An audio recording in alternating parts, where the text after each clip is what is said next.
want to introduce Matthew Lasar, who will introduce Ian Sherr.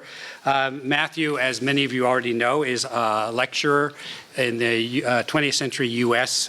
history, and one of the faculty we have who generate the most number of students who come and participate in the symposium every year. And he's working on a book which has a very Matthew name, Radio 2.0, Uploading America's First Broadcast Medium. Gives you some sense of the work that he does very broadly on the 20th century. Matthew, please.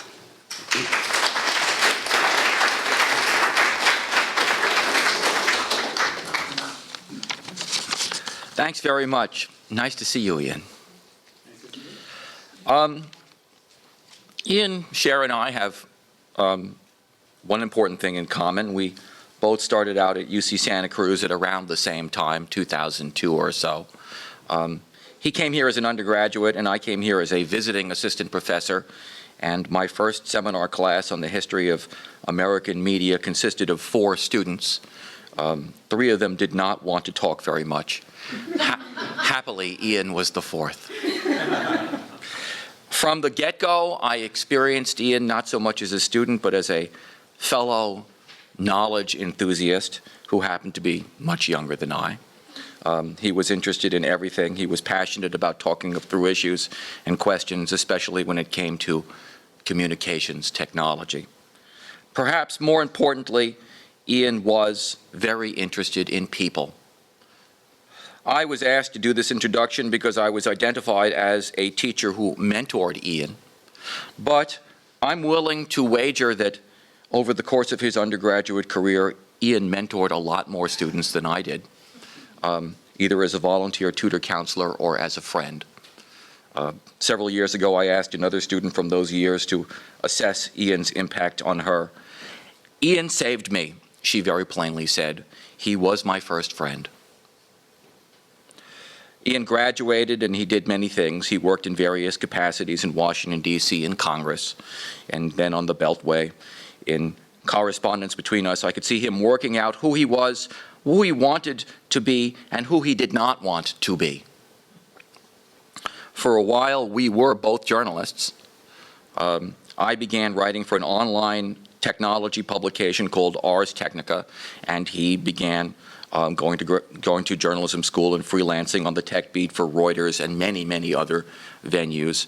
And I read his stories, I read his content, and I could see that it was way, way above the vast cyber wasteland that is much online tech writing, because it wasn't just about mobile phones and security and data security.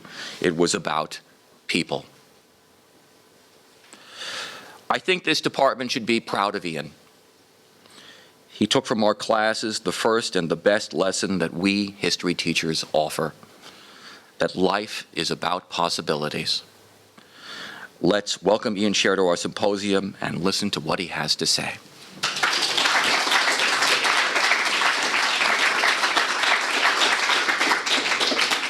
All right. Well, thank you. I loved listening to the papers. A lot of them touched on the stuff I actually did a lot of studying about, so it was really fun to listen to them. It's an honor to be here. It's great to see so many of the professors and administrators who helped to guide me through school and prepare me for my career.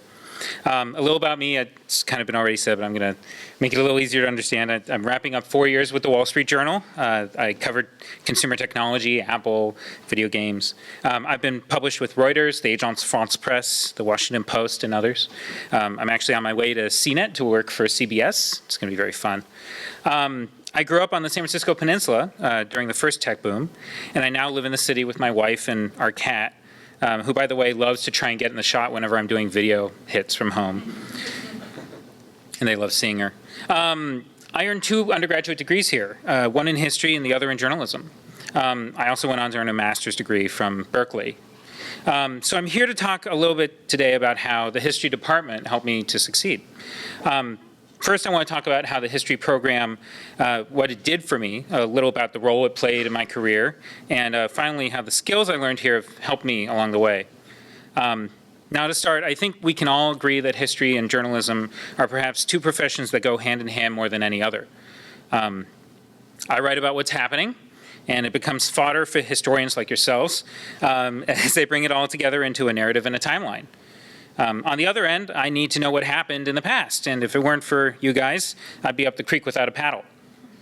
So what was my experience like earning a degree here? I have to be honest, studying history at UC Santa Cruz is one of the best choices I ever made. And I'm not just saying that to earn my keep today, it's true, and it's obvious I'm not alone. My compatriots from the program have gone on to do amazing things. They're lawyers, they're teachers, they're public servants, they're doing some of the most important jobs I can imagine. One is helping run a nonprofit that supports children of cancer patients. Another is a teacher, and let's not forget my fellow writers. I came to UC Santa Cruz starved for information. In particular, I wanted to learn about America's post-Civil War era. I ended up focusing a lot of my time on the early 20th century, the Cold War and the Civil Rights Movement. At one point, I thought I wanted to even become a professor. So what got me interested in journalism instead? It was a lot of things, actually. After all, it seemed like Clark Kent had a pretty good job when he wasn't running around being Superman. My first experience with my career was actually in 7th grade when I joined my middle school's newspaper. It was a pretty good paper for a middle school. And we actually won an award set up by the local San Francisco news organizations. It was pretty fun. Now, think about when this was, okay? We're talking about the early 90s, before people started talking about the supposed downfall of journalism. The internet as we know it hadn't happened really yet. Yahoo was still just an expression of joy. And pagers, not cell phones, were all the rage. So one would think after the awards were handed out, an editor from a local paper would get up and tell us how important our profession was and how the future of the world rested in our little hands. That's not what happened. That editor did get up on the podium, but when he spoke, he proceeded to set me back about 10 years in my profession. He said that journalism stinks. He said the industry is destined for ruin, there's not much of a future in it, and if we're crazy enough to try, it's a really hard life. Now, sure, that's a common thing that parents say today, but to say that to a kid in the early 90s was pretty hard. I didn't get involved in newspapers again until college, when one of my professors from Kresge, Russ Spafford, suggested I consider trying out for the journalism program. She liked the way I wrote, and she thought I might have a future. Fortunately for me, others agreed, and soon I was being mentored by amazing people like Martha Mendoza, a Pulitzer Prize winner for the AP, and Con Hallinan, the provost of Kresge College at the time. You may or may not know, but today's humanities students cannot do what I did. They cannot earn a journalism degree here. There is no track, there are very few classes, and there are no signs it's going to change. Consider that this school and its journalism program I was so lucky to be a part of produced prize-winning reporters who uncovered amazing stories, like the CIA black ops prisons in Europe, the harsh conditions at Walter Reed Medical, and the slaughter by American military of unarmed civilians crowding near a bridge in No Gun Ri during the Korean War. 2 graduates of this school started a project in Washington, D.C. called Homicide Watch, where they vowed to catalog every murder in the city and follow up with top-notch court reporting. The project has since expanded to other cities as well. It's absolutely amazing. The dismantling of this school's journalism program was a blow to our profession. It's a real shame. But that doesn't mean journalism training doesn't happen here. Thankfully, there's of course City on a Hill Press, which has had a mixed life since I've left, though it has embraced new web tools and social media in addition to its weekly print. There's a bunch of other publications, such as Fish Wrap Live, which has trained star reporters and competitors I have a lot of respect for. Yes, it's true. Thankfully, there's also the history major, too. So what does history have to do with journalism? A lot, actually. If we think about it, what my colleagues do all day dovetails with what historians do all day. If it weren't for newspaper clippings, we would know significantly less about what happened in the world. In fact, earning my history degree alongside my journalism degree taught me a lot about what I needed to be a journalist. There's plenty of times I sat in a library furiously reading old newspaper clippings to find little details historians themselves had missed about any given event. But there's a lot more to it than that. Probably the most important thing I took away from reading all those articles is how important it is to have a third-party observer. If you think about it, it's clear our founding fathers agreed. My job is called out in the First Amendment to the United States Constitution, after all. And let's be honest, if it weren't for journalists, there are some things we wouldn't even know had happened. Not to mention, almost every time journalists are not there, we're left with confusion and lack of trust about any eyewitness accounts.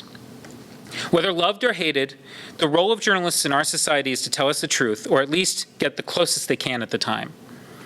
We serve as outside checks on pretty much anything you can think of. Consider my former colleague and dear friend Yukari Iwatani Kane and her book Haunted Empire, which discussed Apple's life after Steve Jobs. One of the most fascinating stories that she tells in her book is about Apple's legal conundrums about discussing Steve Jobs' health in the first place. There's a lot of disclosure laws, as I'm sure you can imagine, that revolve around such things. And the time that Steve Jobs got a life-saving liver transplant, the company walked a very precarious line as it attempted to downplay concerns. How did the company do that? It tried to convince the press that Jobs' health just wasn't news. Consider this as a man who was instrumental in turning Apple into one of the most successful companies ever. Sure, we know the truth today, but back then there was considerable debate about whether journalists were too focused on his health. At one point, an Apple spokesman once demanded, quote, "Why is this even a story?" end quote. Watergate, stock options backtrading, tobacco research, the bloody Sunday attack at the Edmund Pettus Bridge, the list goes on for far too long, and it's all stories for which the press was essential to telling the truth, particularly when so few others might. So what has my history degree taught me about doing my job? Well, there's obvious, get the facts right. It takes a ton of work, but that's an easy rule to follow. The next part is where the research skills I learned here come into play. Digging through stacks of mostly boring documents is a big part of the whole truth-telling thing. But when you finally find that nugget of information you've been searching for so long, then there's the next step. How do you give it context and tell people why it matters? In journalism, it's what we call the nut graph. That part of a news story where we answer that crucial question, why should I care? Nut graphs aren't always easy, and they often require me to discuss years of development in a mere couple of sentences. But if someone comes along 100 years from now and stumbles upon my story about, let's say, the latest turn of the screw in Apple's ongoing legal battle with Samsung, will they understand the larger context of what was happening without having to read another story? If I write a story about the video game maker Nintendo today, how will I describe that company and what it is and what it's done?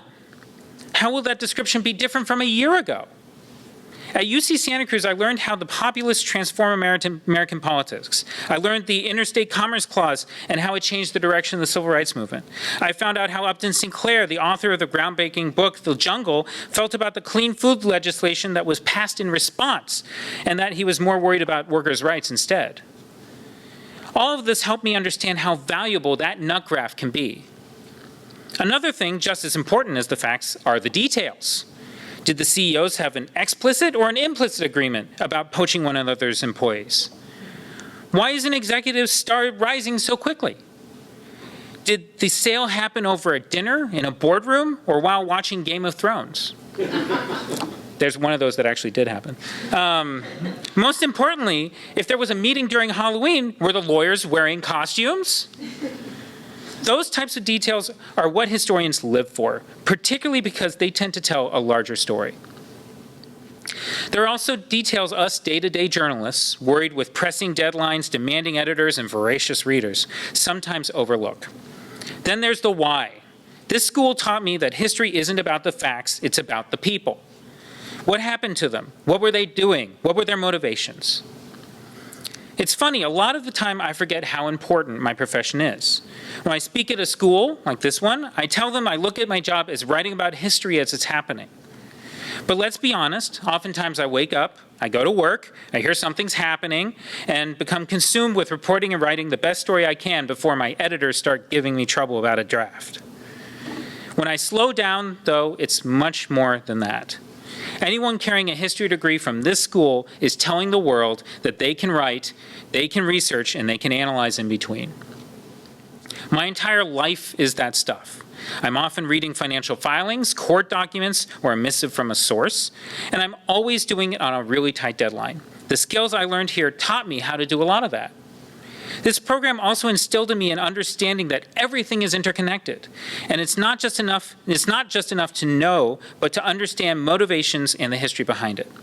It's never just a court case or merely a resignation, and always follow the money. I'll close with this. Back in January of 2013, I got called over to one of my editor's desks really early in the morning.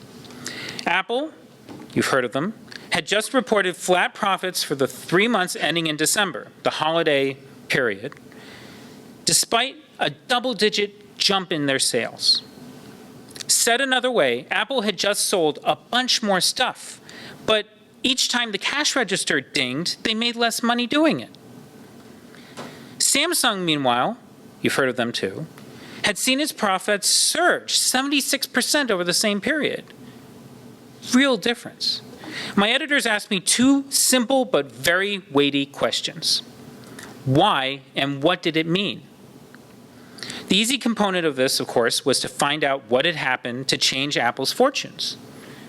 We also needed to understand how Samsung suddenly became the apparent king of the mountain. The harder part was to tell our readers what it meant to the industry and their lives. Over the next 19 hours, innumerable phone calls with sources and email correspondence with a colleague literally on the other side of the world, we produced a piece. Quote, "Has Apple lost its cool to Samsung?" Question mark. Now, you need to know it's rare that a headline ever gets a question mark in the journal, so it's a really good indicator this is an important story. Anyway, if you read that story today, everything in it seems obvious. But that's the point. Back then, we were putting a stake in the ground and saying to our readers that the business of smartphones was changing, and this is how. Turns out we were pretty right. Would you believe that just recently the story showed up in a courtroom? It turns out that shortly after it published, Phil Schiller, who's on the stand there, the head of Apple's worldwide marketing, read our story and fired off an email. The message was sent to Apple's famous advertising firm, and one sentence was typed above. He wrote, quote, "We have a lot of work to do to turn this around," end quote. A conversation ensued, and it turns out Apple was considering firing its longtime advertising agency.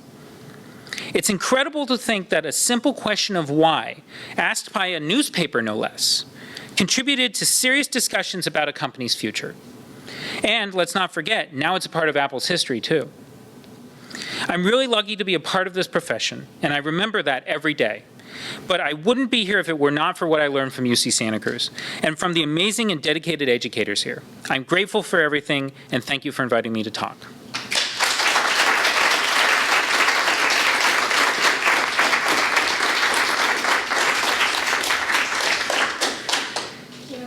Yeah, so Q&A. I will not solve your technology problems. I'm just saying that now. That was great. I don't want to ask you about technology. I want to ask you about working for the Wall Street Journal. Sure. Because many of us respect their reporting a lot and assiduously turn away from their editorializing so as not to get a worse No headache. comment. I'm wondering about working in that kind of environment and, you know, what's the connection between the political stance of the editorial writers and what clearly it doesn't infect the reporting or we wouldn't all be reading it. Well, you've answered your own question. I mean, that's pretty much the case. You know, I think what makes the Journal an amazing place and why it's the top newspaper in the country by subscriptions is really that there is that understanding that there's reporting and there's opinion, and those are separate. And the teams that work there, specifically in Washington, who I've worked with a lot, there's Brent Kendall, who covers the courts, who I had multiple front-page stories with. They really are just all about the facts and all about getting the right spin on things and understanding what's really going on. And, you know, I'm not going to knock op-ed, but op-ed is about taking a position and then being able to prove it out, right? That's just, I mean, that's a dictionary definition. That's not what I do. What I do is I find out what happened, I suss out the facts, and then I give them context. And those are two very, very importantly different things. And it's why something like this can impact an entire company, right? Because there were a ton of, if you ever get to read the story, there were a ton of facts that a lot of people disagreed with at the time that actually end up being right. But the point is that those details are what made it a powerful piece. And that is what reporting is all about. And that's what being a journalist is all about. Thank you.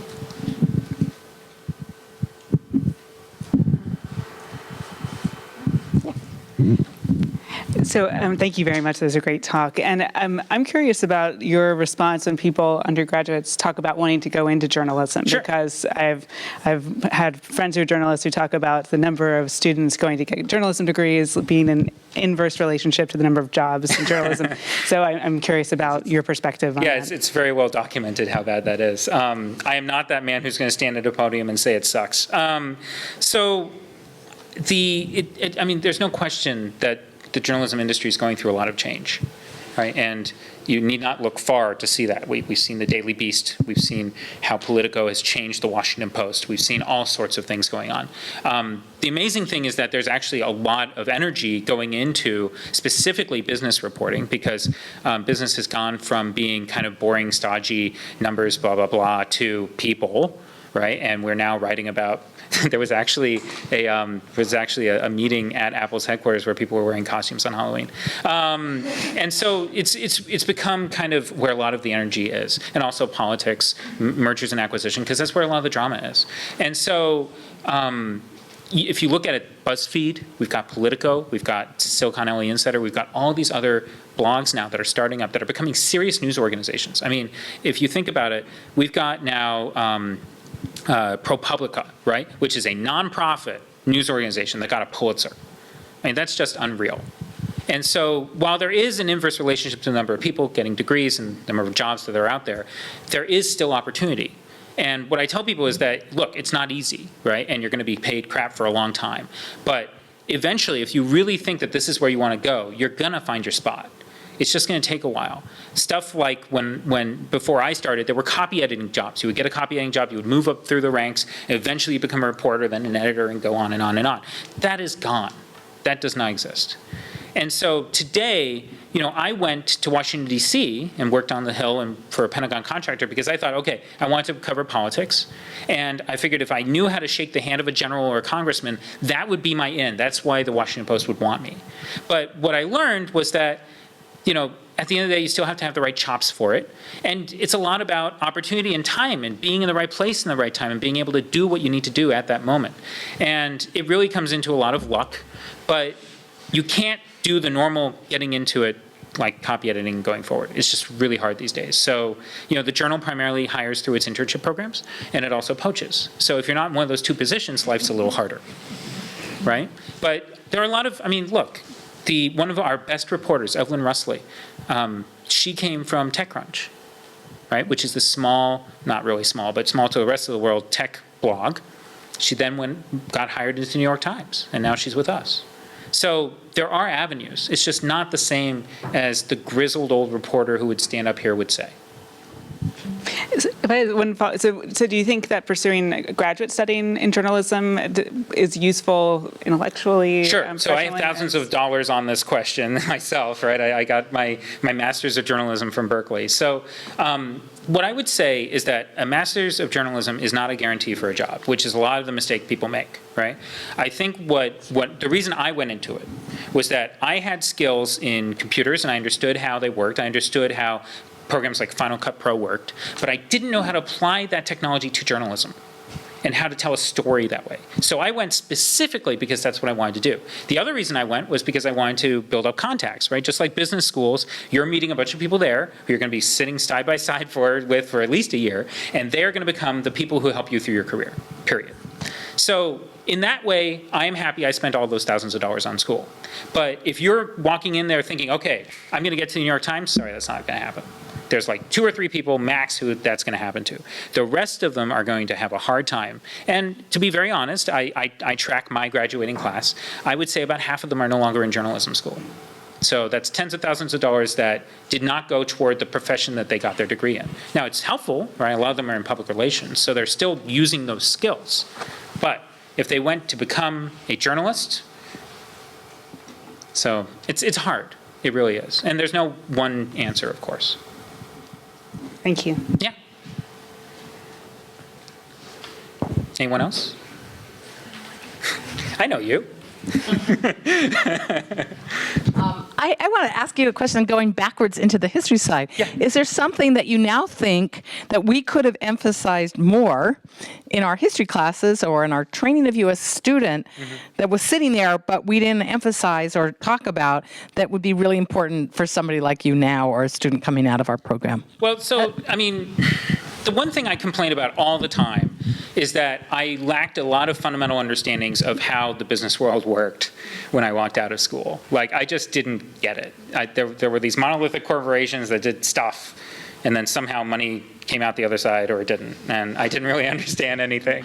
And Reuters had to train me. Now, thankfully, they believe in training their people, but I really didn't get it. And I think that if there were avenues to really understand some of that stuff and how it correlates to history, right? Because you have to think about, you know, I use Apple a lot because 4 years of my life was focused on this company.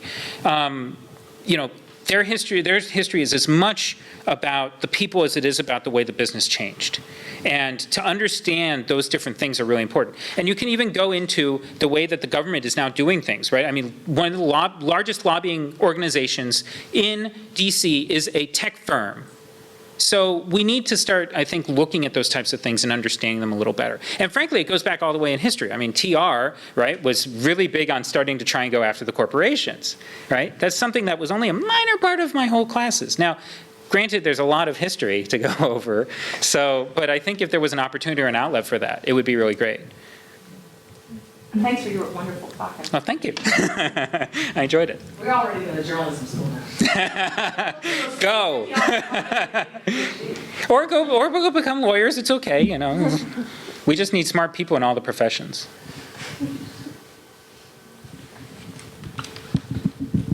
Thanks, Steph. Ian, I have an old friend who's got Bob Woodward's job at the Washington Post. Fun. Investigative reporting. Yeah. And he gave me a tour of the Post, and I was really, really impressed. I'm in the newsroom where they took down Nixon. But what I noticed, there's a TV studio in there, and the people who work for the Post spend half their time on TV. Yeah. Is that just the Post, or is that happening in other newspapers as well? It's the entire world. I mean, the thing is that it is. I mean, the reality is we all have like little computers that know more than any human being has ever known in the entire history of the world in our pockets, and we're expected to use them, right? When I was at CBS Radio as an internship at KCBS, which I came out of the womb listening to, I love them. I was one of the first people ever to snap a photo at a press conference and send it to them so they could put it up on the web.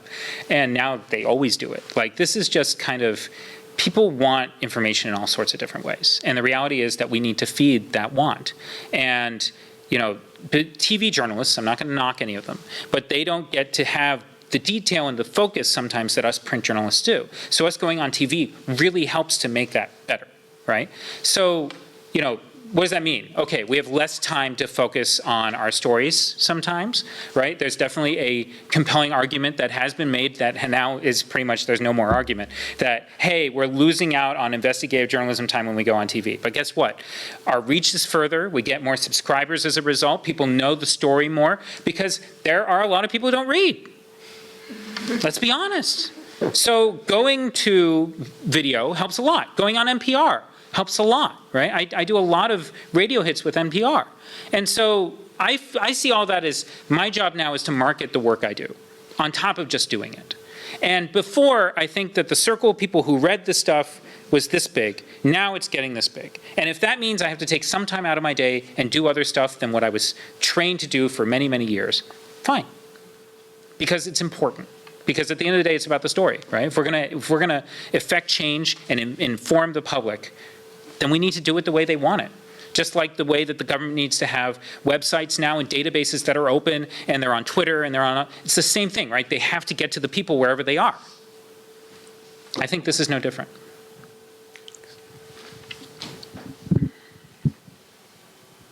Anyone else?